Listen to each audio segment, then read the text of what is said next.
Hello everyone. आज हम लोग सी एस आई आर 2025 दिसंबर का लीनियर अलजेब्रा के जितने भी एमसीक्यू क्वेश्चंस हैं उनका डिटेल्ड एनालिसिस और सोल्यूशन देखेंगे। तो स्टार्ट करते हैं पहले क्वेश्चन से। इसमें हमें एफ क्यू एक फाइनाइट फील्ड दिया है जिसमें क्यू एलिमेंट्स हैं and N greater than equal to 2, और ए हमारा 2n×n का मैट्रिक्स है। और रैंक ऑफ ए ए कितना दिया है हमें? रैंक ऑफ ए हमें दिया है n। अब इसमें W हमें दिया है कि all those vectors in F Q to N such that A of V is zero. यानी कि W क्या हो गया यहाँ पे? तो यहाँ अ, से अगर हम नलिटी ऑफ ए की बात करेंगे, नलिटी ऑफ ए की या नल स्पेस ऑफ ए की बात करेंगे, तो null space of A is nothing but A V is equals to zero. So यहाँ से हम बोल हाँ। सकते हैं कि जो डब्ल्यू है हमारा, डब्ल्यू को हम बोल सकते हैं it is nothing but it is the null space of A. और रैंक ऑफ ए हमें दे रखा है, it is equal to N. तो एन यहाँ पे अगर हम रैंक नलिटी थ्योरम का यूज रैंक करें, नलिटी थ्योरम से। रैंक नलिटी थ्योरम का अगर यूज करें, तो rank of A plus the nullity of A is equals to dimension, and the dimension is given to be 2n. So यहाँ से अगर हम नलिटी ऑफ ए की बात करें which is nothing but dimension of w, वो हमें मिलेगा 2n minus n which is equal to n. तो डायमेंशन ऑफ W हमें n मिल गया। अब हमसे पूछा है कि इसमें से कौन सा necessarily number of n plus two dimensional subspace होंगे of F Q to N that contain W। इसको हम लोग एग्जाम्पल से देखेंगे ताकि आपको अच्छे से समझ में आ जाए कि हम क्या कर रहे हैं। सो हाँ तो यहाँ अगर हम अज्यूम करें n की वैल्यू इक्वल्स टू 3, सो यहाँ पे डायमेंशन ऑफ w जो होगा it will be equal to 3। तो अभी हमारा क्वेश्चन क्या है, we have to find n plus two dimensional subspace. n plus two dimensional मतलब 3 plus two dimensional subspace of F Q. और एन की वैल्यू हमने 3 ले रखा है, तो F Q raise to 6 which will contain W. और डब्ल्यू का डायमेंशन हमें पता है विच इज इक्वल टू 3। 3। मतलब हमें एक 5 डायमेंशनल सबस्पेस फाइंड करना होगा, 5 डायमेंशनल सबस्पेस जो कंटेन करेगा डब्ल्यू को, जिसका कि डायमेंशन दे रखा है 3। अब अब एक बार ये देखिए कि हमसे बोला है जो हमारा सबस्पेस है, अगर हम उसको यू से कह रहे हैं, इस 5 डायमेंशनल सबस्पेस को यू कह रहे हैं, वो 5 डायमेंशनल है जिसमें से 3 डायमेंशन जो है डब्ल्यू से आ जाएंगे, क्योंकि वो डब्ल्यू को कंटेन करता है। यू जो है डब्ल्यू को कंटेन करता है। ठीक है। अब बाकी 2 डायमेंशनल जो बच रहे हैं वो हमें इन बाकी 3 से चाहिए। 2 डायमेंशनल सबस्पेस चाहिए इस 3 डायमेंशनल वेक्टर स्पेस का। उसका फॉर्मूला होता है तो अगर यहाँ हमारे पे। पास k डायमेंशनल सबस्पेस फाइंड करना है, number of k dimensional subspace of a vector space जिसका कि डायमेंशन हमें दे रखा है इक्वल्स टू n, उसको हम डिनोट करते हैं बाइनोमियल कोएफिशिएंट से n k ओवर q। और इसका जो formula it is given by the product of q raise to n minus q raise to i upon q raise to k minus q raise to i। और i goes from 0 to k minus 1। अब हमें इस question में ये पहचानना होगा what is the value of n and what is the value of k। तो यहाँ पे हम लोग इजिली देख सकते हैं कि हमारा एन यहाँ पे जो हमें किन तीन, हमें बाकी जो 3 बचे थे उसमें से चाहिए था, तो एन हमारा 3 हो जाएगा एंड के हमारा क्या हो जाएगा 2, क्योंकि 2 डायमेंशनल सबस्पेस चाहिए। तो एन 3 एंड क्यू 2। तो उससे हमें यहाँ मिल जाएगा Q raise to 3 - 1 into Q raise to 3 - Q upon, क्योंकि यहाँ पे के -1 तक प्रोडक्ट रन करेगा, upon square -1 upon Q square minus Q. So this will be the सही बोला हूँ? number of, so हाँ। this will be the total number of subspaces of dimension n plus 2 which will contain the w. So the correct and option in is going general to, हमारा fourth option correct हो जाएगा। So अब next question पे बढ़ते हैं।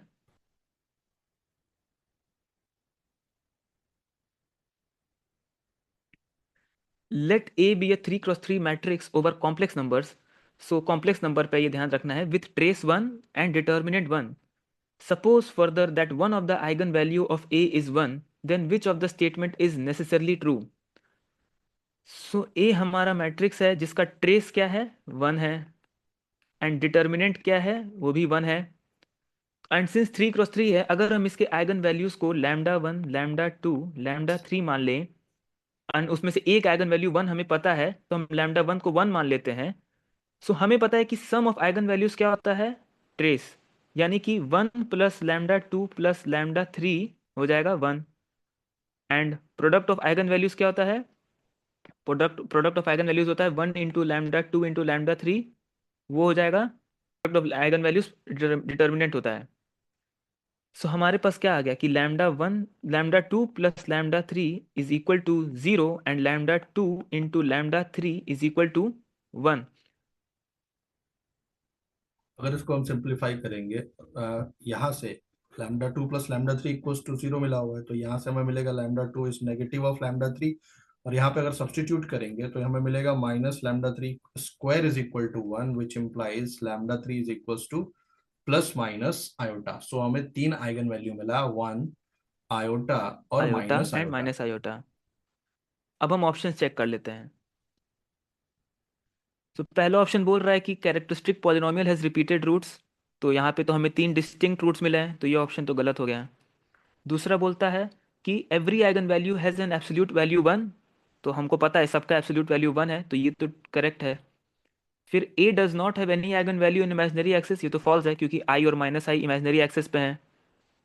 And A square is identity matrix, ये तो हम हमें लोग हमें पता है यहाँ पे हाँ। ए का जो आइगन वैल्यू है वो है 1, आयोटा और माइनस आयोटा। तो अगर हम बात करें ए स्क्वायर के आइगन वैल्यूज की, तो वो जाएगा 1 का स्क्वायर, आई का स्क्वायर और माइनस आई का स्क्वायर। तो इसको सिंप्लीफाई करें तो हमें मिलेगा 1 - 1 - 1। So these are the eigen values of A square. लेकिन हमें पता है अगर ए स्क्वायर हमारा आइडेंटिटी मैट्रिक्स है तो आइडेंटिटी उसका होता है, आइगन वैल्यू हमेशा 1 1 1 ही होना चाहिए। तो यहाँ से हम क्या कर सो ये भी सकते हैं? गलत हो गया।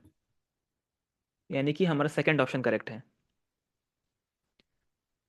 ओके, सो नेक्स्ट क्वेश्चन पे चलते हैं। तो यहाँ पे इस क्वेश्चन में हमें दे रखा है कि जो एम और एन है वो हमारे पास 3 by 3 मैट्रिक्स है, और उसके जो एंट्रीज है वो कॉम्प्लेक्स नंबर्स है। हमें यहाँ पे एक कंडीशन दे रखा है कि जो trace of M raise to K है वो trace of N raise to K equal है। K varies from 1 to 3। तो यहाँ पे हमें ये तो देने रखा है एम और एन इक्वल है, नॉट इक्वल है। तो अगर हम कंसीडर करते हैं एम को एज आइडेंटिटी मैट्रिक्स 1 1 1, और बाकी हमेशा एंट्रीज हमें को। सिंपल एग्जांपल लेना चाहिए, जैसे यहाँ पे ले रहा है। हमेशा हमें सिंपल एग्जांपल से सोचना चाहिए कि हम कैसे अपने जो गिवन जो कंडीशन दिया उसको सेटिस्फाई करके चीज़ों को और ऑप्शन से करीब आ जाएं। यहाँ पे एक चीज और हमें नोटिस करना होगा, क्योंकि एम और एन के जो आइगन वैल्यूज है, जो एम और एन के दोनों के जो आइगन वैल्यूज है they are all equal to 1 1 and 1। और ये हम्म। कंडीशन अगर हम देखेंगे, trace of M raise to K is equal to trace of N raise to K, वो यहाँ पे सेटिस्फाई हो रहा है, इसलिए हम ऐसे अपने एम आप और सेटिस्फाई एन हो को जाएगा। चूज कर सकते हैं। नाउ अगर हम बात करें एम स्क्वायर की, तो एम हमारा आइडेंटिटी मैट्रिक्स है, तो एम स्क्वायर भी आइडेंटिटी मैट्रिक्स ही आएगा। लेकिन एन स्क्वायर की अगर हम बात करेंगे तो एन टाइम्स एन अगर हम करें, so what we are going to get is this matrix. तो यहाँ पर हम क्लियरली देख सकते हैं M square is not equals to N square. So यहाँ से हम पहले ऑप्शन को डिस्कार्ड कर सकते हैं। सिमिलरली एम क्यूब एंड अगर फाइंड सिमिलरली करेंगे, थर्ड सेकंड ऑप्शन भी आई हमको। मिलेगा, और एन क्यूब जो होगा अगेन 1 3 0 0 1 0 0 0 1 मिलेगा। Again M cube is not equals to N cube. So second option भी हमारा डिस्कार्ड हो गया। Now hmm. Let's see the third option. Third option. अब ये देखते हैं कि यहाँ पे इस पर्टिकुलर केस में तो हमें दिख रहा है कि जो इन दोनों का आइगन वैल्यू सेम है, तो इनके जो कैरेक्टरिस्टिक पॉलिनोमियल है वो तो हमें सेम मिलेगा, और वैसे भी ये दोनों का कैरेक्टरिस्टिक पॉलिनोमियल λ - 1 होल क्यूब हो जाएगा। लेकिन अभी हमें फोर्थ ऑप्शन चेक करना पड़ेगा, कि फोर्थ ऑप्शन में हमसे बोला है कि minimal polynomial of M and N are same. तो तो यहाँ पे हम लोग को यूज कर, हाँ। एम के अगर मिनिमल पॉलिनोमियल की बात करें तो हमारे पास वो सिंपली हमारे पास वो क्या है, डायगोनल मैट्रिक्स है, और सारे उसके आइगन वैल्यूज 1 है। तो हम डायरेक्टली इसको लिख सकते हैं λ - 1 इसका जो होगा मिनिमल पॉलिनोमियल हो जाएगा।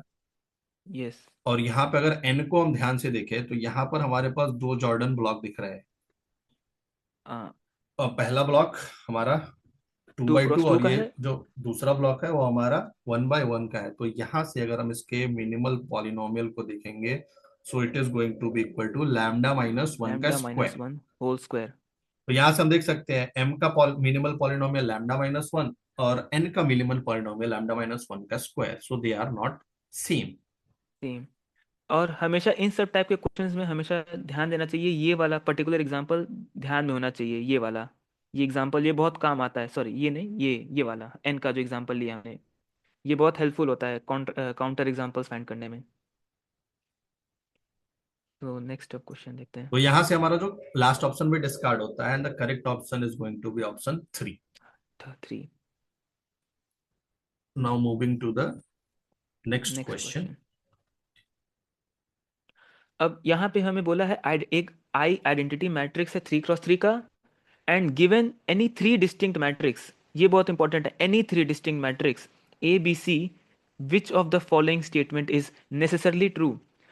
अब यहाँ पे हम लोग को बोला है कि पहला ऑप्शन है कि there exist D in M3R such that, एक एंड एक ऐसा पॉलिनोमियल भी RX में सच that f of a is 0, f of b is 0 and f of c is 0 and f of d is identity matrix।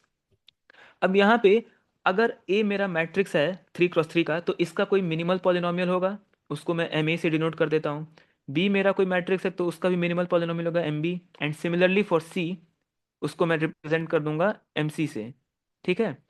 अब अगर मैं एक polynomial define करता हूँ f ऑफ x, कैसे, ma times mb times mc।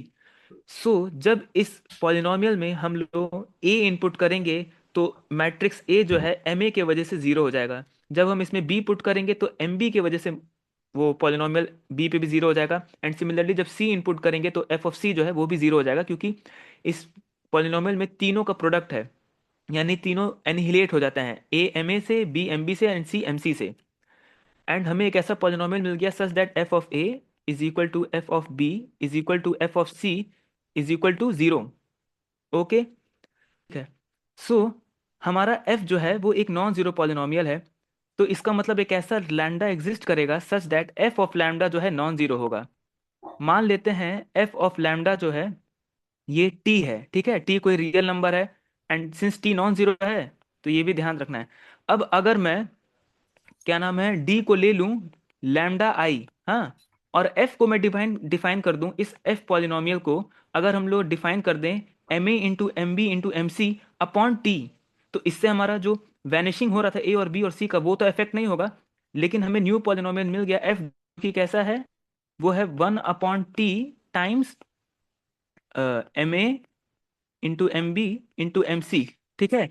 जब हमारा D जब हमारा लैम्डा इस पॉलिनोमियल में जा रहा था तो हमें टी मिल रहा था, तो यानी कि एफ डैश ऑफ डी के, अरे लैम्डा क्या हो जाएगा, वो हो जाएगा 1/t टाइम्स टी, यानी कि 1 कर दूं लैम्डा टाइम्स आइडेंटिटी मैट्रिक्स। तो जब इस पे हम लोग lambda times D identity matrix इसमें इनपुट देंगे तो हमें मिल जाएगा 1/t times T times identity matrix, and T cancel हो जाएगा तो हमें आइडेंटिटी मैट्रिक्स मिल जाएगा। सो उससे हमें ये वाला ऑप्शन तो करेक्ट है।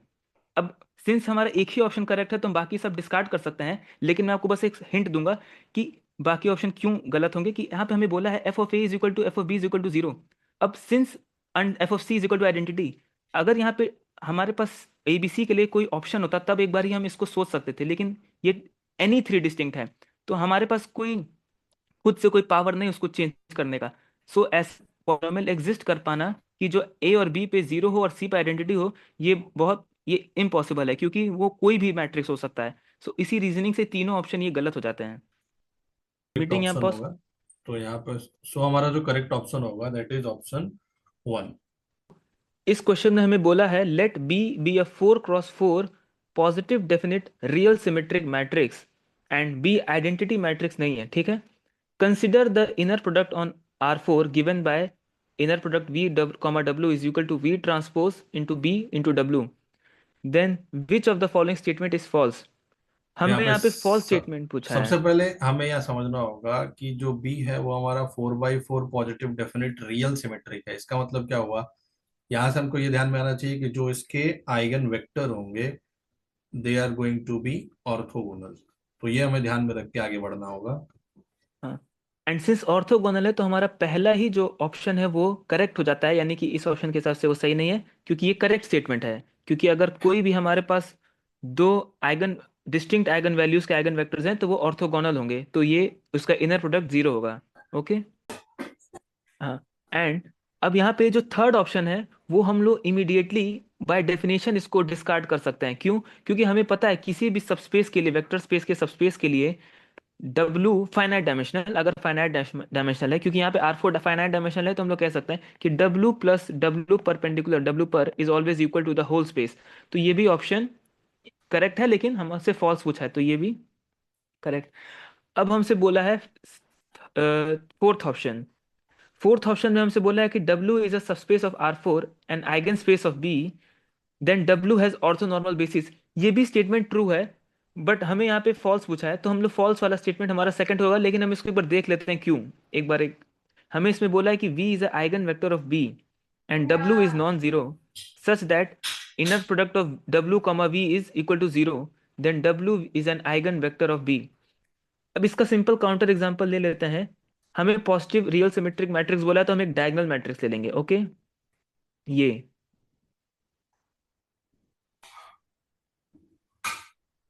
अब ये जो है ये पॉजिटिव रियल सिमेट्रिक मैट्रिक्स है। अब इसका एक आइगन वेक्टर होता है ये, ठीक है, 1 0 0 0। एंड अब एक दूसरा वेक्टर लेते हैं W, कौन सा? 0 3 3 3। ठीक है। अब ये जो वेक्टर है ये आइगन वेक्टर नहीं है इस मैट्रिक्स का, यानी कि इस 4 क्रॉस 4 मैट्रिक्स का। लेकिन अगर हम इसको अगर V1 कहते हैं and इसको V2 कहते हैं, अगर हम V1 इनर प्रोडक्ट V2 लेंगे तो वो हमें जीरो मिल जाएगा। सो इसका मतलब, अगर इनर प्रोडक्ट जीरो है तो इसका मतलब ये नहीं है कि W एक आइगन वेक्टर होगा V का। ओके, सो यहाँ से तो हमारा ये स्टेटमेंट फॉल्स है, तो क्वेश्चन के हिसाब से ये करेक्ट स्टेटमेंट हो गया। Now moving to the next next question. Question. यहाँ पे हमारे पास क्या दे रखा है, क्वाड्रेटिक फॉर्म दे रखा है F of X Y Z का कुछ इस तरीके से, X transpose A times X, और यहाँ पे हमारे पास सिमेट्रिक मैट्रिक्स दे रखा है ओवर क्यू, और ये भी हम्म। कंडीशन दे रखा है कि F of alpha beta gamma is equals to zero. तो अगर हम क्या करें, एक को हम क्या कर सकते हैं, अगर आइडेंटिटी मैट्रिक्स ले लें, तो यहाँ से F of X Y Z हमें क्या मिल जाएगा, इसको अगर हम X identity square matrix plus एक को लिया तो वहां से हमें मिल जाएगा F of X Y Z as F of X square plus Y square plus plus Z Z square. Square.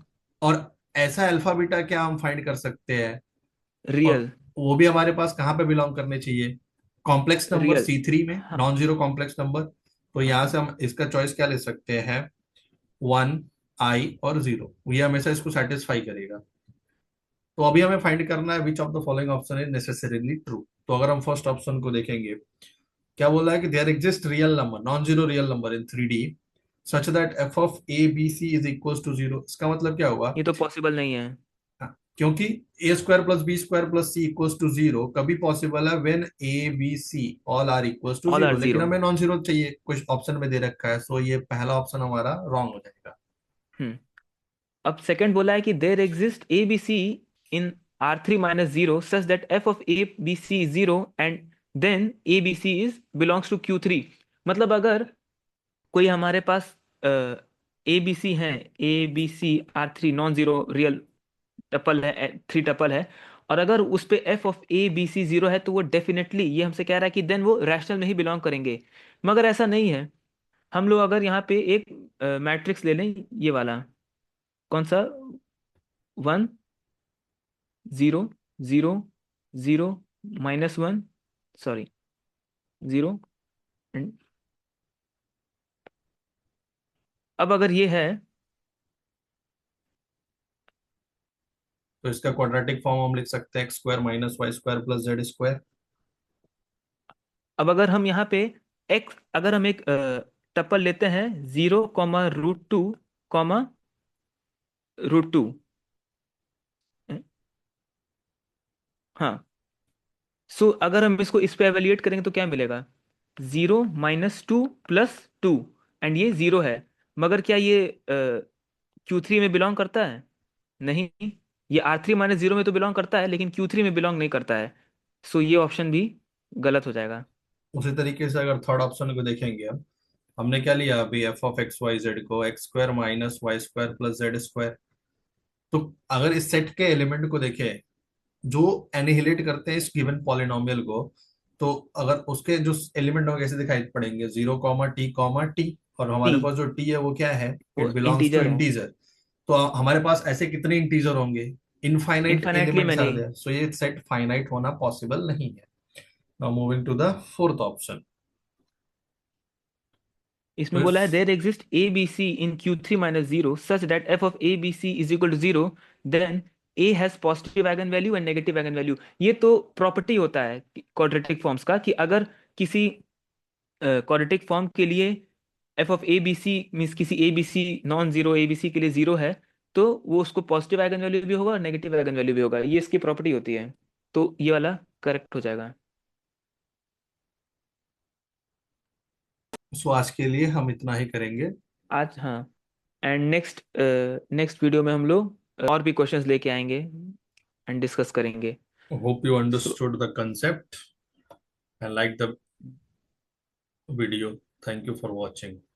Yes, thank you very much.